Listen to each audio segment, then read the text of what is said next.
Berhenti bicara tentang masa lalu. Saatnya menatap masa depan.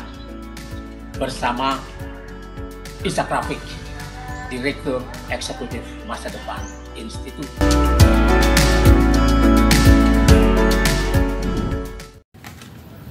Assalamualaikum warahmatullahi wabarakatuh.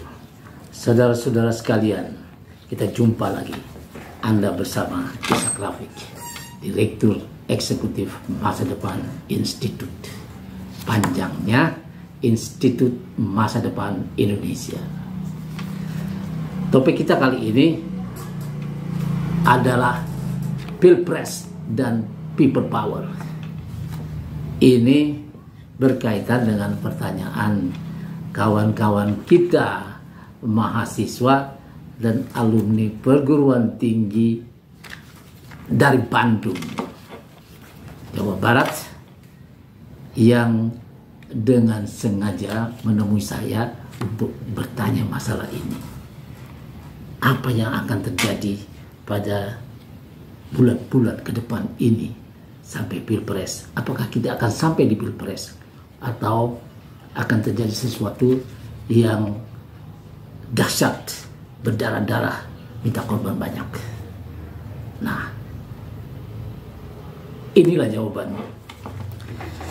Ya, kita sudah melihat ya beberapa waktu lalu perkembangan ini, perkembangan yang arahnya sangat tidak kita perhitungkan.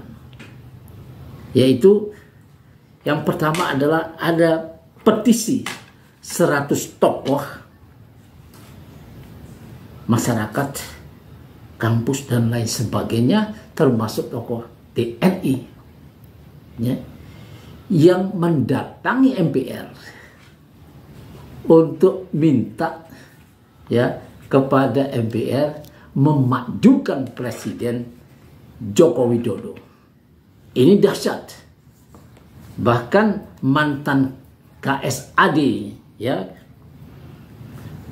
Jenderal Tiasno berada di situ bersama dengan tokoh kritis dari UI, Profesor Dr. Sri Edi Swasono, yang sudah kita kenal sikapnya dan kemampuan intelektualnya. Kemudian yang kedua, itu dari sisi grassroots ya. Dari sisi pemerintahan juga ada perkembangan yang sangat menarik. Muncul Muldoko yang kedua di Golkar, yaitu Menko Marves, Ketua Dewan Pakar Golkar, yang tiba-tiba mau diplot menggantikan Erlangga Hartarto, Ketua Umum Golkar terpilih, yang kebetulan katanya akhir-akhir ini punya pikiran politik berbeda dengan istana. Dan dia konon mau mendukung Anies Baswedan sebagai presiden. Dan ini tidak disenangi tim istana. Maka terjadilah ini. Kalau Muldoko gagal merebut Demokrat dari AHY, kita tidak tahu yang ini.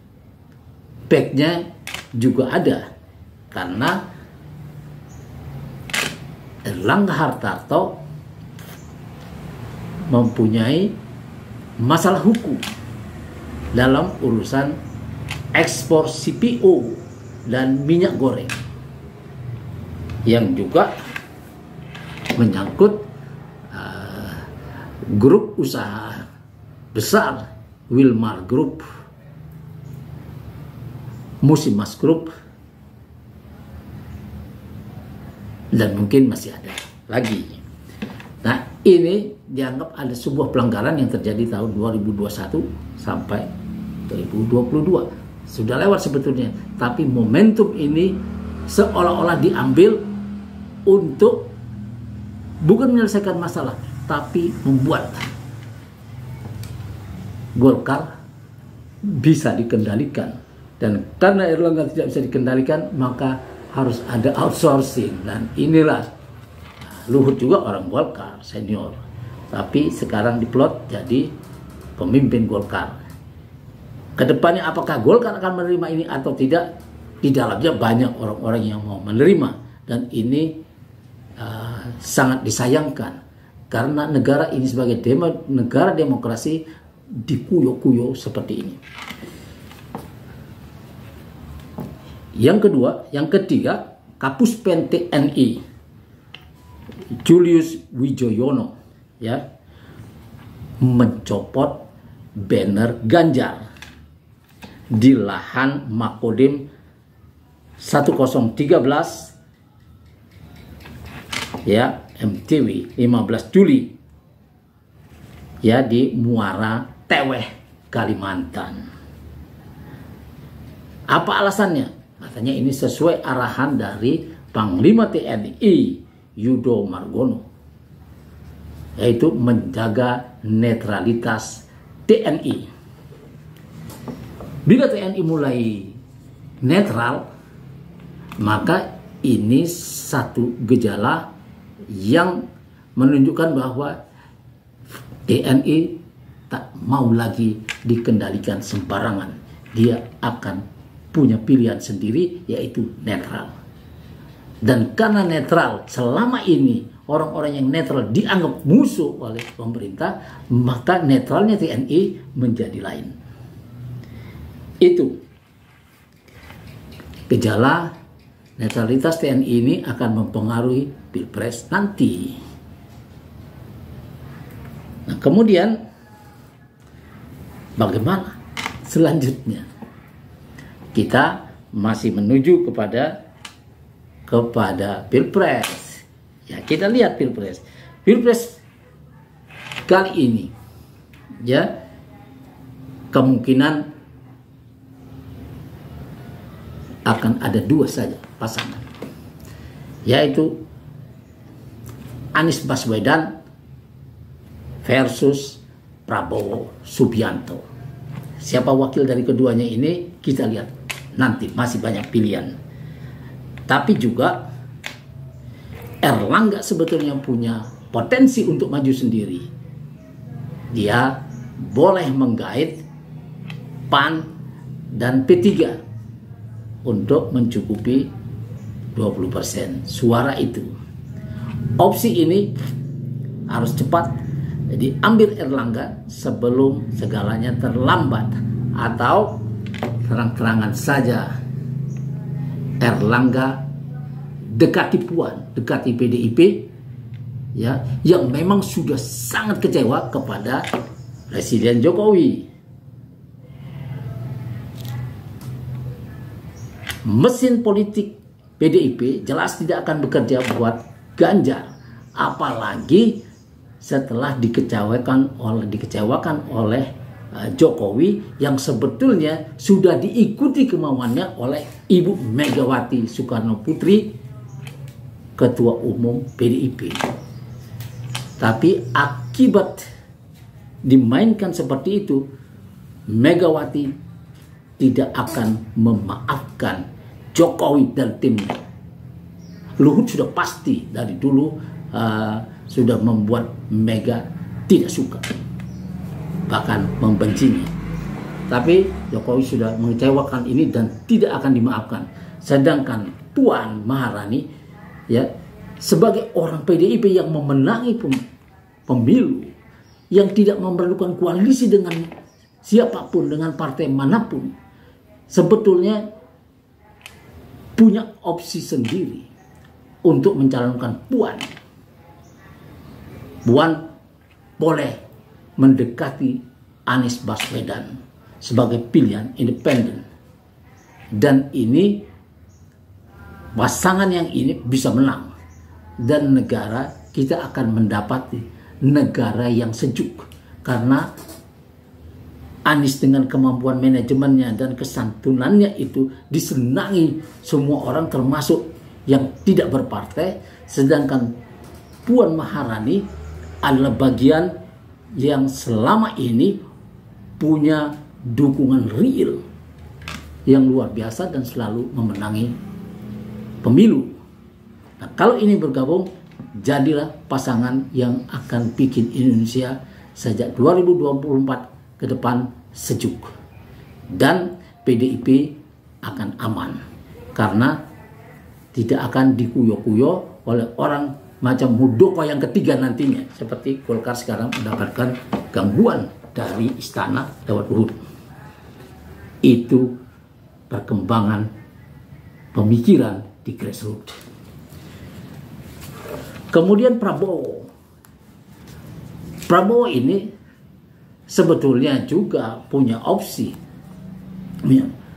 Anies selain kalau Puan mendekati sudah beres, tapi kalau Anies Puan tidak berani mengambil opsi itu, Puan boleh mendekati Prabowo atau Puan boleh mendekati Erlangga Hartarto.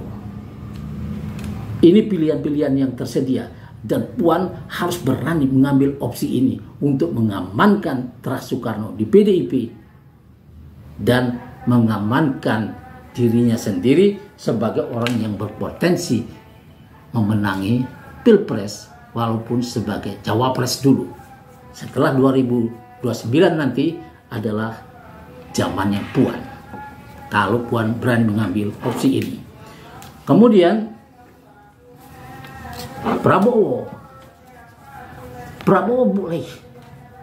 Ya, kalau selama ini menunjukkan kedekatannya kepada Jokowi dan bikin dia tambah tidak disenangi oleh mantan pendukungnya yang berjuta-juta itu, maka Puan sebetulnya boleh mengambil Muhaimin Iskandar seperti selama ini didengungkannya sebelum dikuasai lagi oleh istana, atau Yeni Wahid.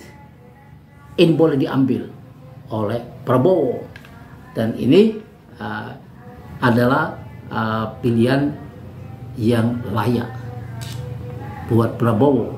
Kalau dia terlihat ragu-ragu terus dan mau dititipi Erick Thohir untuk dijadikan wapresnya, maka Prabowo dapat dipastikan akan kalah lagi dan dia abadi menjadi capres terus-menerus. Dan ini the last chance. Terakhir kali dia bisa mencalonkan diri, habis itu tak ada lagi Prabowo. Nah, kemudian Erlangga kalau mau maju sendiri, seperti saya bilang, boleh mengambil berkoalisi dengan PAN dan yang lain, P3. Ini tersedia. Kalau terlambat, dia masuk bui duluan.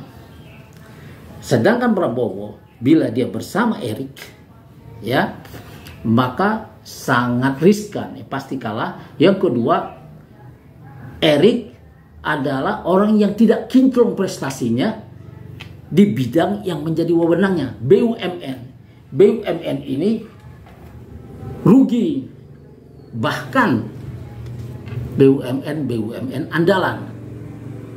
Pertamina rugi 191 triliun katanya, kemudian dan mau dikasih duitnya. Kemudian PLN 71 triliun dan akan dibayar juga. Padahal yang harus dilakukan adalah investigasi ini. Mengapa sampai begitu? Mengapa ruginya sampai seperti dirampok seperti itu? Tidak boleh kesalahan manajemen ini merugikan negara. Kemudian apa yang terjadi? Kemudian karena Jokowi terlihat mau menitip Erick kepada Prabowo dijadikan cawapresnya, maka orang di grassroots membacanya bahwa Ganjar telah dilepeh oleh Jokowi. Justru ketika Megawati menerima tekanan itu dan menjadikan Ganjar sebagai capresnya PDIP. Nah, ini Erick kasusnya banyak. Ada penggangsiran duit bersama abangnya yang belum sampai ke pengadilan. Ya, duitnya Telkomsel senilai 3,2 triliun. Kemudian ada PMN, ya, keinginan Erick, ya, agar 8 BUMN mendapat injeksi modal dari pemerintah sebesar 57,9 triliun. Ini menunjukkan bahwa BUMN tidak dikelola dengan baik. Harusnya dia memberi keuntungan, malah dia nyusu terus kepada pemerintah. Nah, ini tidak baik.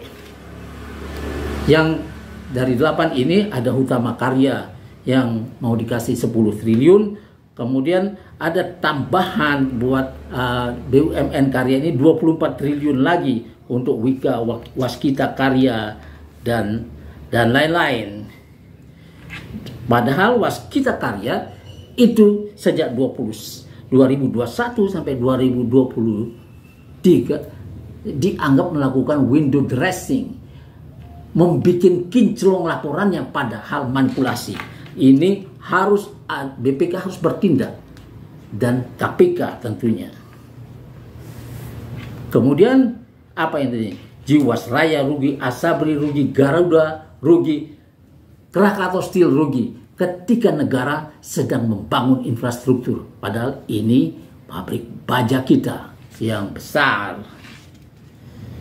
Nah, tahun 2021 sampai 2023 PMN yang diberikan kepada BUMN ini sudah 166,31 triliun. 2021-nya 69 triliun, 2022 56 triliun, 2023 41,32 triliun. Jadi tidak ada prestasi Erick di sini, dan Erick harus dibawa ke penjara dulu sebelum dia nyapres. Harus dibawa ke pengadilan dulu. Kalau terbukti bersalah, dia harus masuk penjara. Kalau dia tidak terbukti bersalah, dia harus dibebaskan dan boleh nyawapres. Di luar itu, kalau ini rencana-rencana konstitusional ini, perkembangan secara konstitusional ini lewat pilpres ini dihalangi, dan akhirnya semua capres dan cawapres ini masuk kubangan lem, semuanya tidak bisa maju, kemudian KPU-nya yang seperti itu tidak diganti, Bawaslu-nya tidak diganti, lalu data pemilu, data pemilih yang katanya bermasalah 52 juta suara, 52 juta itu tidak diberesin, maka yang kemudian akan terjadi adalah people power yang sekarang sedang didengungkan di bawah. Ini kita bahas lagi lain waktu. Wassalamualaikum warahmatullahi wabarakatuh.